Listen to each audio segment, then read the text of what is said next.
Hello, hello, je suis ravie de vous retrouver pour cette guidance Oracle Astro des Gémeaux et Ascendant Gémeaux pour le mois d'octobre. La saison de la Balance est une très belle saison pour vous, puisque la Balance est un signe d'air comme vous, et en plus, elle est positionnée dans votre maison 5, qui est une maison, c'est la maison de l'amour, la maison des plaisirs, la maison des vacances, des enfants, aussi de la procréation, de toute la créativité. Donc, vous devez être en ce moment avec un esprit qui foisonne d'idées, d'envie. Voilà, c'est le moment d'écrire, de dessiner, de faire tout ce que vous avez envie de faire et de mettre en place des nouveaux projets. Mais c'est une maison aussi très chanceuse. C'est la maison, une des maisons parfaites pour faire vos vœux à la lune. La nouvelle lune en Balance sera le 2 octobre. Il faut absolument, si vous êtes Gémeaux, Ascendant Gémeaux, de faire vos vœux.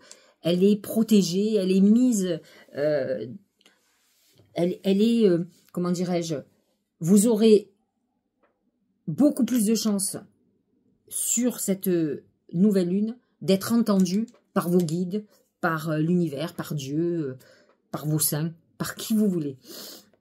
Et la pleine lune du 17 octobre sera aussi très intéressante, puisque la lune sera positionnée dans la maison 11, qui est la maison des protections. Et donc, c'est l'axe relationnel, bien entendu, mais c'est l'axe au niveau de l'astrologie spirituelle qui vous apporte une connexion extraordinaire. Donc, n'oubliez pas 17 octobre et surtout le 2 octobre pour la nouvelle lune, pour faire vos vœux de nouvelle lune. Donc, comme je vous disais, le Soleil et Mercure sont dans votre maison 5. Mercure, en plus, va vous aider à communiquer, à être créatif. Vous savez que quand on fait des vœux, quand on veut mettre en place des choses nouvelles dans sa vie, vous devez les rêver, vous devez les imaginer. Et c'est vrai que le Gémeaux a une imagination fertile. Alors, effectivement, moi, je vous conseille, par exemple, pour les Gémeaux qui sont très créatifs, de faire un tableau de visualisation. Vous faites du collage, c'est-à-dire où vous peignez, vous dessinez des situations que vous avez envie. En fait, c'est comme si vous les mettiez en scène, vous les préparez. Vous pouvez aussi les écrire. Les Gémeaux, le Gémeaux représente l'écriture quand même. Donc, vous pouvez les écrire. Vous pouvez même les verbaliser ensuite, comme un mantra, parler de ce que vous désirez, vous parlez à vos guides. En tout cas, cette nouvelle lune, connectez-vous, puisque le Mercure est dans votre maison 5 jusqu'au 13 octobre. Ensuite, nous changeons de saison, nous rentrons dans la saison du Scorpion, qui, elle, se positionne dans votre maison 6, qui est la maison du travail et de la santé. Le Scorpion amène une dureté quand même dans les choses. Il vous amène une période où vous allez travailler dur, où vous serez tenace, où vous aurez envie, vous serez perspicace aussi, d'autant plus que Mercure sera là, apportera énormément d'intuition, mais aussi de suspicion. C'est des moments où il faut faire attention, on peut avoir des obligations que l'on n'aime pas, qu'on n'a pas envie de faire ou de continuer. Voilà. Vénus est dans cette maison 6. Elle n'est pas hyper joyeuse. Par contre, vous pouvez complètement rencontrer quelqu'un en allant faire du sport. Vous savez, les routines, c'est aussi nos habitudes. La routine, c'est toujours quelque chose qui est terrible quand on le dit. Mais en fait, la routine, c'est se lever le matin, se laver les dents, se laver, aller faire pipi du matin, prendre son petit déjeuner. Ce sont des routines. Il y a des routines. Enfin, moi, je sais qu'avec mon compagnon, qui est Gémeaux, nous avons nos routines personnelles qui nous tiennent à cœur. C'est-à-dire que on regarde certains films ensemble. Il y a une manière de faire qui est très importante pour nous. C'est nos moments à nous. Et ce sont nos routines. Donc, vous voyez, de quelque chose de routinier, entre guillemets, on en fait quelque chose de magique et d'heureux. Et ce sont des choses auxquelles on tient. C'est par exemple, le matin, si moi, comme je suis souvent levée avant lui, il vient me chercher, il me dit, viens, on va boire le café. Dieu sait si je ne bois pas de café normalement, mais je bois du café pour le partager avec lui, pour notre moment à nous. Donc c'est ça, ces routines. Donc ce Scorpion vous amène quand même, mais beaucoup plus de profondeur dans tout ce qui est routinier, mais vous amène aussi beaucoup de boulot, la volonté de gagner plus d'argent. Faites attention à tout ce qui est santé, puisque le Scorpion a un côté autodestructeur. Donc si vous êtes dans une période à ruminer, à être pas bien psychologiquement, ça peut amener des complications. Et Vénus, dans cette maison 6, amène effectivement des problèmes urinaires, digestifs au niveau du côlon, voilà, gynécologiques aussi. Ensuite, Vénus va se positionner dans votre maison 7, c'est un très bon placement, en plus en Sagittaire, qui est votre signe complémentaire et opposé. Et là, on peut être, pour ceux qui sont célibataires, rencontrer quelqu'un avec qui on a envie de construire, avec qui on a envie de se mettre en couple, avec qui on est partenaire. Le Sagittaire comme le Gémeaux. Le Gémeaux, il cherche sa jumelle, hein, et vice-versa. Hein. La jumelle cherche son jumeau. Et donc, il a besoin de cette complicité. Ce sont des êtres qui peuvent être très passionnés, mais qui peuvent avoir un côté, je vous ai dit, routinier, mais parce que pour eux, c'est la complicité, comme beaucoup de signes d'air, cette fusion qui est très importante, où effectivement, ils ont trouvé leur meilleur ami, ils ont besoin de cette complicité-là pour partager leur vie, et ce sont des gens qui peuvent avoir une stabilité longue. On dit souvent que le Gémeaux est infidèle, alors il peut être instable, nerveux, etc. Et il peut, alors ce sont souvent ceux qui ont Vénus en Gémeaux qui sont infidèles. Rassurez-vous, moi le mien, il a Vénus en Taureau, donc ça l'amène une stabilité, peut-être un peu trop de possession, mais une vraie stabilité sentimentale. Mais tous les Gémeaux ne sont pas infidèles. Je crois, enfin par expérience, moi j'ai eu un ami qui était Gémeaux quand j'étais jeune, je me suis dit que vraiment les Gémeaux ont un vrai grand amour. Ils peuvent en avoir un deuxième, mais ils ont besoin de trouver vraiment leur âme sœur, quoi. Et donc, quand ils ont l'impression de l'avoir trouvé, c'est difficile pour eux après de refaire leur vie. Et souvent, ils rentrent dans un système d'accumulation de conquêtes parce qu'il y a cette instabilité et qu'ils ont perdu la personne qu'ils aimaient. Donc voilà, Vénus en maison 7 vous invite à trouver justement la personne avec qui vous aurez envie de partager cette complicité. Nous avons Mars qui est en Cancer, qui est dans votre maison 2. Et donc, on agit pour rentrer de l'argent, pour gagner plus, pour des projets personnels, pourquoi pas d'avoir une maison. On est dans des projets concrets et on met tout son cœur. Tout le mois d'octobre va être marqué par le côté d'investissement de soi et financier. Vous le savez, Jupiter est dans votre signe toute l'année jusqu'à mi-nav. Donc en fait, vous redémarrez un cycle de 12 ans. Jupiter fait toujours des cycles de 12 ans. Alors regardez, il y a 12 ans, ce qui s'est passé dans votre vie et tout ce que vous avez fait. C'est important, je vous l'ai dit l'année dernière, quand Jupiter était en Taureau, de regarder tout ce que vous aviez accompli en 12 années pour repartir. Alors j'ai certains Gémeaux, j'en ai eu l'autre jour en constellation, qui sont encore un peu dans le passé, c'est-à-dire qui n'ont pas vraiment réglé, qui sentent qu'ils sont attirés vers la nouveauté, mais ils sont encore avec un boulet au pied sur le passé.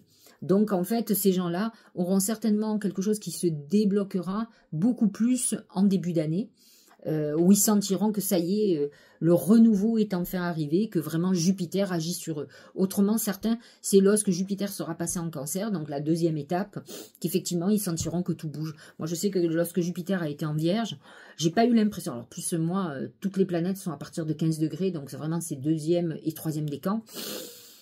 J'ai pas eu l'impression que tout bougeait. Mais par contre, dès que Jupiter est passé en Balance, dans le signe d'après, là, j'ai senti que ça bougeait. Mais c'est logique dans le sens où, lorsqu'il passe dans le signe qui est après vous, en fait, c'est comme s'il montait vraiment une marche. Le début, c'est un peu la naissance où on s'éveille à certaines choses. Et ensuite, on sent que ça bouge. On avance. C'est le mouvement, la maison 2. Donc, effectivement, et la maison 3 encore plus.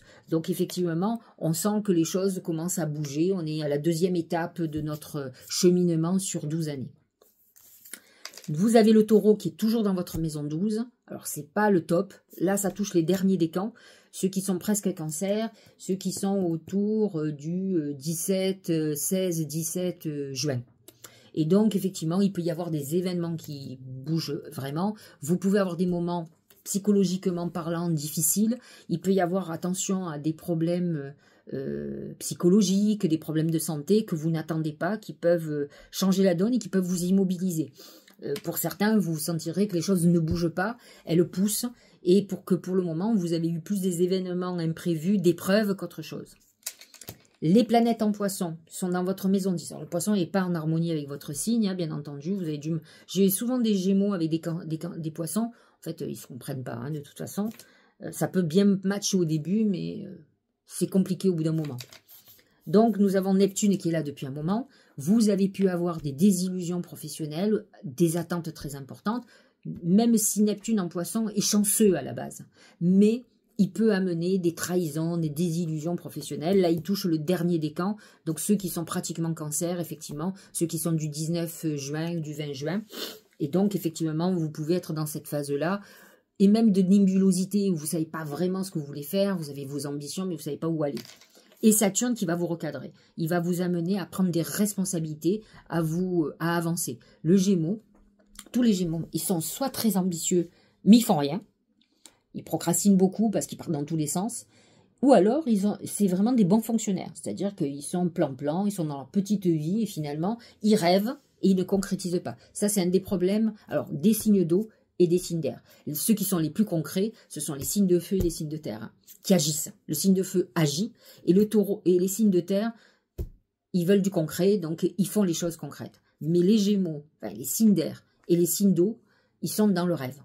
Et donc, s'ils n'ont pas un signe derrière fort, en ascendant par exemple, qui les oblige à agir, ils vivent toute leur vie dans leur rêve et ils voient passer leur vie.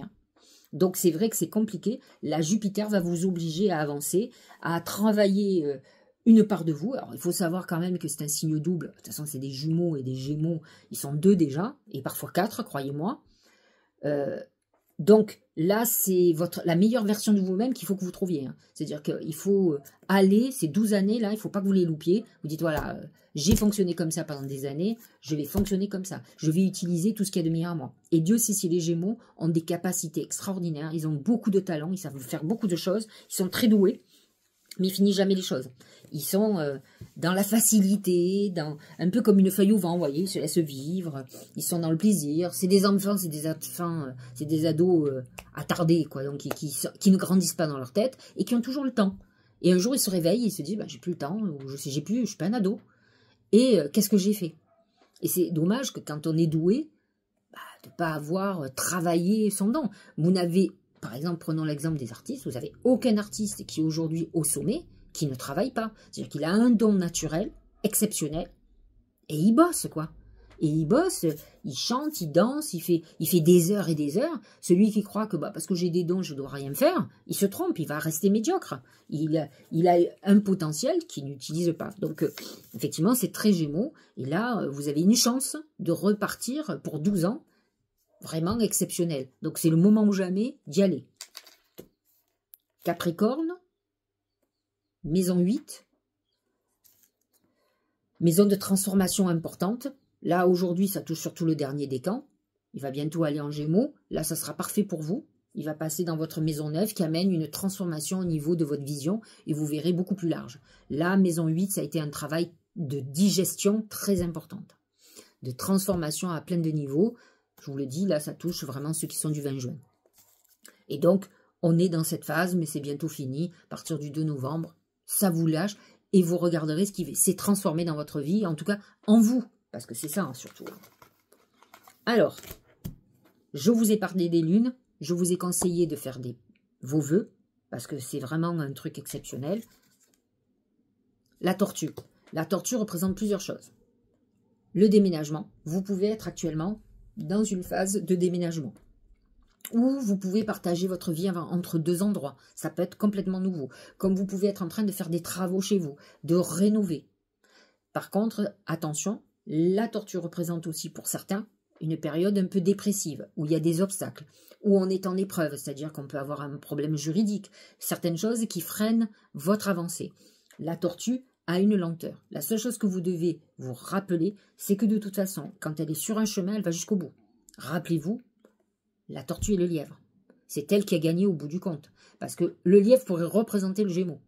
Tout feu follet, qui part à droite, qui sait qu'il est rapide, etc., et qui, au bout du compte, à force de perdre de l'énergie, il s'est fait dominer par une petite tortue qui, elle, était persévérante. Ça me fait penser au Capricorne, qui va monter des montagnes escarpées, mais qui va aller jusqu'au bout, qui est très endurant. Et elle est endurante. Et donc, soyez endurant, ne soyez pas ce que vous êtes d'habitude. Un feu follet. Soyez plutôt, mettez-vous sur un chemin, acceptez que les choses se ralentissent, il y a toujours une raison, et avancez sur le chemin. Ne dérogez plus à ce chemin. Au niveau professionnel, c'est la bougie. La bougie, c'est la réalisation de vos vœux. C'est vos prières. C'est quelque chose qui est en attente et qui va émerger. On est dans le succès. Au niveau sentimental, c'est la main Fatma, c'est la protection. Vous pouvez avoir autour de vous des gens jaloux d'un bonheur que vous avez déjà. Vous êtes protégé. On va essayer quand même, quand on a la main de Fatma, c'est qu'il y a de l'adversité ou que des gens essayent de vous mettre des bâtons dans les roues. La main de Fatma vous protège de tout ça, même s'il y a des grincements dedans, vous aurez la victoire au bout. La main de Fatma vous dit aussi, si vous êtes célibataire, que vous allez trouver l'âme sœur, que vous allez trouver la personne qui vous convient, c'est déjà annoncé. C'est vrai que ça sera un peu plus intéressant lorsque Vénus va passer en Sagittaire dans votre maison 7. Au niveau santé, c'est l'encre. Alors l'encre, c'est deux choses. C'est à la fois le besoin de stabilité, donc vous êtes dans une période d'ancrage, mais ça peut être aussi l'aliénation. C'est les chaînes. C'est les chaînes. Or, quelles sont vos chaînes? Qu'est-ce que c'est qui vous bloque dans votre vie? Qu'est-ce que c'est qui vous bloque psychologiquement ou dans votre vie en général? Faites très attention aux addictions. Les chaînes sont souvent des addictions. Et les Gémeaux peuvent être addictifs. Cannabis, drogue, alcool.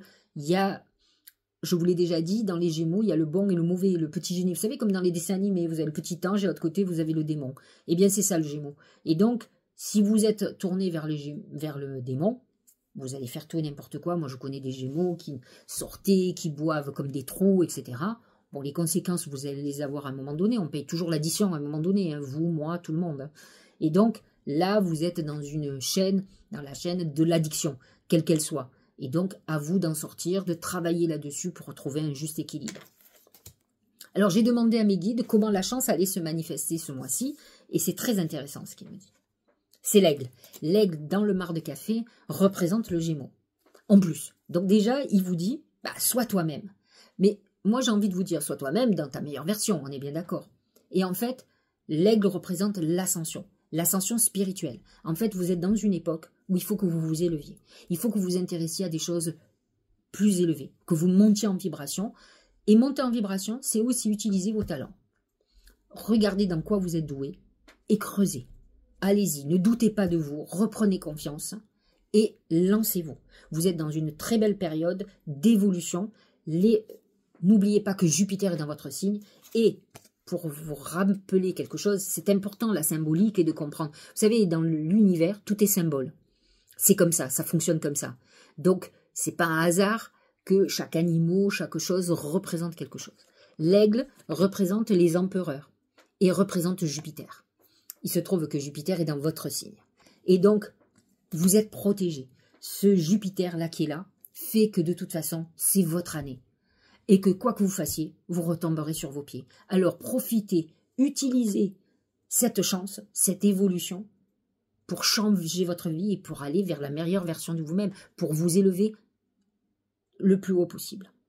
Donc voilà ce que nous dit ce mois-ci. Donc de toute façon, dites-vous qu'avec Jupiter qui est dans votre signe, le soleil qui est en balance, en tout cas au moins jusqu'au 22 octobre, il faut que vous utilisiez, à un moment donné, il va y avoir un trigone, on appelle ça Jupiter-Soleil. C'est la chance par excellence. Donc, à un moment donné, il faut que vous utilisiez tout ça. Parce que c'est des moments importants. Donc, au niveau des signes d'air, il nous manque que le Verseau. Lorsque Pluton va repasser en Verseau, alors malheureusement, Jupiter est bien loin de 0 degré. Mais malgré tout, il va y avoir cet amas de planètes en air. La balance ne sera plus là. Mais on le ressentira beaucoup plus en janvier, février, lorsque Pluton et le Soleil seront en Verseau aussi. Il manquera juste la balance qui ne sera pas représentée, sauf si on a un Mars en balance, par exemple. Donc, effectivement, là, vous avez quand même le Soleil, Mercure, qui s'allie à Jupiter et qui vous permet d'avoir un mois d'octobre exceptionnel. La dispersion. J'ai envie de vous dire que c'est vous, ça.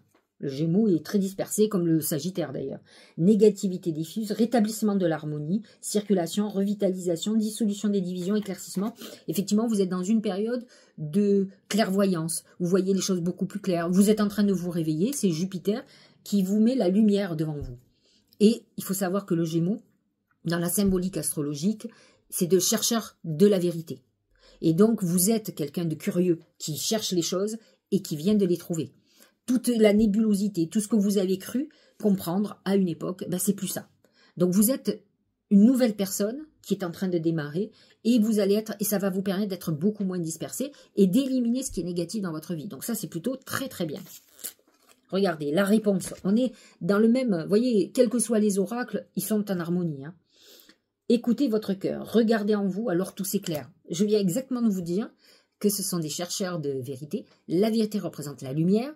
Hein, la lumière, je vous l'ai dit, vous allez être clairvoyant, clair avec la lumière. Et donc, on est dans des réponses à nos questions, on voit où on va aller, tout devient beaucoup plus simple. Alors que quand on est dans le brouillard, on ne sait pas où on va. Là, vous êtes plutôt, vous avez quelque chose qui s'illumine, et c'est vrai que les planètes en balance vont vous aider à ça, d'autant plus en maison 5, qui est une maison très chanceuse. Donc, on est dans quelque chose de plutôt lumineux. Et regardez la dernière oracle, la légende personnelle. Votre cœur et votre âme vous guident pour accomplir votre raison d'être. Alors, si vraiment, voyez, je vous l'ai déjà expliqué comment je fais. Avant de commencer, j'ai devant moi, voyez, c'est toutes les planètes où elles se positionnent. Que j'ai sous les yeux, c'est pour ça que je vous explique. Ensuite, j'ai tiré les cartes sans les regarder. Je me suis concentrée sur le Gémeaux, par exemple, l'ascendant Gémeaux, comment va être le mois d'octobre, et je tire. Et après, je le découvre en même temps que vous, et c'est là que je vous fais vos interprétations. J'aime bien la spontanéité, c'est comme ça que j'ai toujours fonctionné en voyance. Je ne veux pas savoir la vie des gens, je veux dire ce que mes guides me disent. Et là, ça me permet de bien me connecter. Vous avez quand même vu que la légende personnelle, la réponse, la dispersion, l'aigle apportent les mêmes réponses. On vous dit, vous êtes en phase d'évolution, de révélation. Vous allez voir les choses claires, vous saurez où vous voulez aller. Tout va devenir beaucoup plus simple pour vous. Et là, on vous dit, votre cœur et votre âme vous guident vers votre accomplissement. Donc, vous êtes vraiment sur la bonne voie et vous allez vraiment beaucoup le sentir sur ce mois-ci. Et j'en suis ravie pour vous. Voilà, j'espère que cette guidance vous aura éclairé. Likez ma vidéo, partagez-la si vous avez envie de faire plaisir à un Gémeaux, à un ascendant Gémeaux, que ça lui parle, que ça lui ouvre l'esprit, que ça l'aide à avancer. Faites-moi un petit commentaire, dès que je peux, je réponds, je regarde toujours, et quand il y a quelque chose, une interaction, je réponds, même si ce n'est pas toujours rapidement, mais vous le savez, je suis très occupée. Au moment où vous verrez cette vidéo, je serai à Limoges quand même en salon, donc je suis obligée d'anticiper, de tout faire avant, et de vous les programmer pour que vous les ayez en temps et en heure. Voilà, donc je vous remercie, je vous souhaite un bon mois d'octobre, qui est toujours un bon mois pour les Gémeaux, et je vous dis à très bientôt.